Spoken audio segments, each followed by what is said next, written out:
हमारी कहानी का नायक और नायिका एलिजर बेन यहूद और डेबोरा आज से दोनों ही यहूदी वेशभूषा में हैं। न केवल उनके मन और उनके विचार यहूदी हैं, अपितु उन्होंने अपने वस्त्रों और व्यवहार को भी यहूदी संस्कृति के अनुरूप ढाल लिया है। एलिजर परंपरागत यहूदियों की तरह लंबा चोगा धारण कर चुका है। उसके चेहरे पर अंगुली जितनी लंबी दाढ़ी मूछें उगाई हैं और डेबोरा भी यहूदी स्त्रियों की तरह वस्त्र पहनकर ही रहती है। दोनों ही अत्यंत सावधानी से यहूदियों की परंपरागत जीवन शैली का अनुसरण कर रहे हैं। साप्ताहिक पर्व पर दोनों ही परंपरागत वेश में प्रार्थना मंदिर जाते हैं। अन्य लोगों के साथ मिलकर दोनों प्रार्थना करते हैं, किंतु प्रार्थना करते समय आंखें बंद करने पर भी उन दोनों का ध्यान प्रार्थना की अपेक्षा हिब्रू भाषा में उच्चारित किए जाने वाले मंत्रों और पद्यों में ही रहता है कि इनमें से कौन कौन से शब्द ऐसे हैं जो नित्य जीवन में भी व्यवहार में लाए जा सकें। शलाम हिब्रू भाषा का यह एक शब्द है जिसका प्रयोग सुप्रभातम के अर्थ में किया जाता है। एलिजर जब भी किसी को देखता तब हिब्रू भाषा में शलाम शब्द कहते हुए अभिनंदन करता। उसके मुंह से हिब्रू शब्द सुनकर लोग आश्चर्यचकित होते थे, वे चुप हो जाते थे। एलिजर जिसको देखता उसको शलाम ऐसा कहता। कुछ बच्चे एलिजर की नकल करते हुए उसका मजाक उड़ाते। एलिजर जिस मार्ग से जाता उस मार्ग में छिप छिप कर उसका मजाक बनाने के लिए उसी की शैली में शलाम शलाम ऐसा कहते रहते। फिर भी एलिजर विचलित नहीं हुआ, क्योंकि वह जानता था कि यह तो तात्कालिक परिणाम है। अतः वह धैर्य से अपने प्रयत्न बार बार करता रहा। उसने निश्चय कर लिया था कि 2000 वर्ष पहले व्यवहार से दूर हो चुकी इस भाषा को फिर से व्यवहार में लाने के लिए मुझे पर्वत के समान प्रयास करने पड़ेंगे। एक दिन सुबह किसी सज्जन ने एलिजर बेन यहूद के घर का दरवाज़ा खटखटाया। एलिजर ने दरवाज़ा खोला।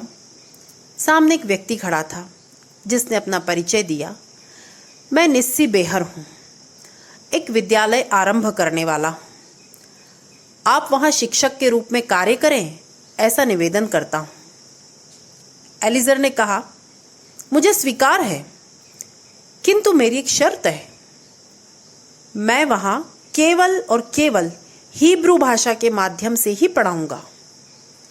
मैं यह स्पष्ट जानता हूँ कि आप इसे स्वीकार नहीं करेंगे। किंतु उस सज्जन ने कहा, मेरी भी तो यही इच्छा है, इसीलिए मैं आपके पास आया हूँ। हिब्रू भाषा के माध्यम से ही पढ़ाया जाए, यह मेरा बहुत पुराना स्वप्न है। उसी स्वप्न को साकार करने में आप समर्थ हो सकते हैं, ऐसा मानकर मैं आपके पास आया हूँ। यह सुनकर बेन यहूद आनंदित हो गया और तत्काल उसने उस नौकरी को स्वीकार कर लिया, क्योंकि पत्रिका संपादन का कार्य उसकी जीविका निर्वहन के लिए पर्याप्त नहीं था और आर्थिक समस्या अत्यधिक थी।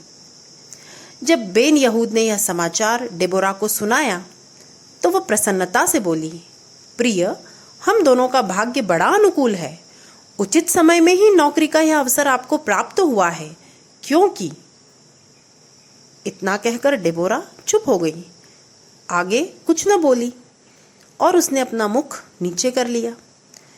इस तरह उसे लज्जा में डूबी देखकर एलिजर बेन यहूद ने उससे पूछा, क्या हुआ, और उसके मुख को ऊपर किया। डेबोरा कुछ बोल नहीं पाई, किंतु उसकी आंखों की चमक से बेन यहूद जान गया कि उसकी पत्नी गर्भवती है। उसके आनंद की कोई सीमा नहीं रही। उसने डेबोरा का आलिंगन किया। उस रात वे बहुत देर तक नहीं सोए। प्रेम से बात करते हुए उसने डेबोरा से कहा, प्रिय, यह तुम्हारा अहोभाग्य है कि 2000 वर्ष बाद तुम प्रथम हिब्रू मातृभाषी शिशु को जन्म देने वाली हो। अहोभाग्य है हमारे जन्म लेने वाले शिशु का, जिसके द्वारा केवल परम पवित्र हिब्रू भाषा ही सुनी जा रही है। कोई अन्य भाषा नहीं। लेकिन प्रिय, उसके लिए तुम्हें जागरूक रहना होगा कि मेरा पुत्र या पुत्री किसी अन्य भाषा को न सुन सके। कुछ वर्षों तक अन्य लोगों के संपर्क से दूर घर के बंधन में ही हमें अपनी संतान को रखना पड़ सकता है। हमारे घर में हिब्रू भाषा के अतिरिक्त किसी अन्य भाषा का शब्द भी नहीं सुनाई देना चाहिए। हमारा घर 2000 वर्षों के बाद प्रथम हिब्रू भाषा बोलने वालों का घर बनेगा। बेन यहूद के सपनों ने डेबोरा के मन में जितना विस्मय उत्पन्न किया उतना ही भय भी उत्पन्न कर दिया, क्योंकि अभी तक डेबोरा हिब्रू भाषा में पूर्णतः वार्तालाप करने में समर्थ नहीं थी। साथ ही पति के अतिरिक्त और किसके साथ वह हिब्रू भाषा में व्यवहार करती। किंतु कुछ भी न कहते हुए, बिना किसी प्रति प्रश्न के, डेबोरा ने पति के वचनों को स्वीकार कर लिया। बेन यहूद ने विद्यालय में अध्यापन आरंभ कर दिया। वह हिब्रू भाषा में ही पढ़ाता था। आरंभ में इस विषय में शिक्षकों ने विरोध किया और कहा, परम पवित्र भाषा हिब्रू में लौकिक विषयों का अध्यापन अनुचित है। ऐसे आक्षेप उन लोगों ने लगाए। एलीजर बेन यहूद जब विद्यालय से बाहर आता तब वे छिपकर उस पर पत्थर फेंकते, उसकी निंदा करते। किंतु बेन यहूद ने छात्रों का मन जीत लिया था। विद्यार्थियों पर उसका प्रभाव बढ़ता ही जा रहा था और वे सभी हिब्रू भाषा को बहुत मन से पढ़ना चाहते थे। इसलिए एलीजर बेन यहूद संतुष्ट था। शनैः शनैः विद्यालय में छात्रों की संख्या भी बढ़ रही थी, इसलिए निस्सी बेहर भी बहुत संतुष्ट था।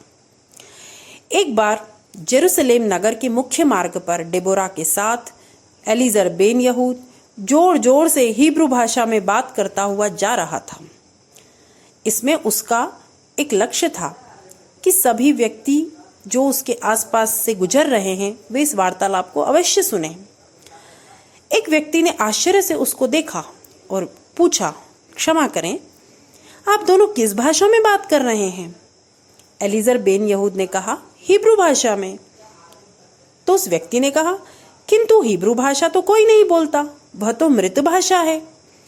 तब एलीजर बेन यहूद ने आत्मविश्वास और गौरव से कहा, आपका चिंतन गलत है मित्र। मैं जीवित हूं ना, और मेरी पत्नी यह भी जीवित है। हम दोनों हिब्रू भाषा में बोल रहे हैं। तो हिब्रू भाषा मृत कैसे हो सकती है? क्योंकि दो जीवित प्राणी जिस भाषा में व्यवहार कर रहे हैं वह भाषा भी तो जीवित ही है। इस तरह के कई प्रसंग दोनों के जीवन में आजकल घटित होते थे। पत्रिका संपादन और विद्यालय में पढ़ाना, इन दोनों कार्यों में बेन यहूद को दुगना कार्य करना पड़ता था, जिसके कारण उसे पर्याप्त आराम नहीं मिलता था। इसलिए उसकी खांसी भी बढ़ती जा रही थी।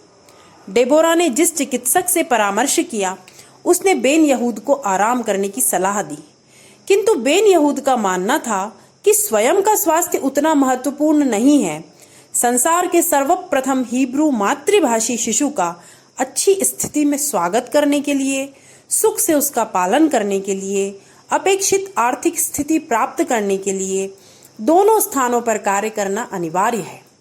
दिन कम है और करने के लिए कार्य बहुत है। इसी बात को बार बार स्मरण कर वह कार्य में मग्न रहता था। एक दिन एलीजर बेन यहूद अपने कमरे में अध्ययन कर रहा था। घर के बाहर कुछ शोरगुल सुनकर डेबोरा डरी हुई अंदर आई और बोली, बाहर जोर जोर से शोर करता हुआ एक दल दिखाई दे रहा है। हिब्रू भाषा में बोलते हुए वे शोर कर रहे हैं। मैं सोच रही हूं कि वे लोग हम दोनों का कुछ अहित करने के लिए ही आ रहे हैं। अब हमारा क्या होगा? तब एलीजर बेन यहूद शांत स्वर और विश्वास से बोला, यदि वे हिब्रू भाषा में बोल रहे हैं तो वे हमारे हितैषी ही होंगे, वे हमारे शत्रु नहीं हो सकते। चलो देखते हैं। दोनों ने बाहर आकर देखा। वहां यूरोपीय शैली में सजे धजे लगभग 20 युवक व युवतियां दिखाई दे रहे थे। एलीजर बेन यहूद को सामने पाकर वे उसके समीप आए और उसे घेर कर बोले, हे गुरु, हम आपके शिष्य हैं। फिर कुछ लोग बोले, आप सेनापति हैं, हम आपकी सेना के सैनिक हैं। आपके इस महान लक्ष्य में हम भी आपकी सहायता करना चाहते हैं। हम आपकी आज्ञा की प्रतीक्षा कर रहे हैं। आप आदेश करें कि हमें क्या करना है।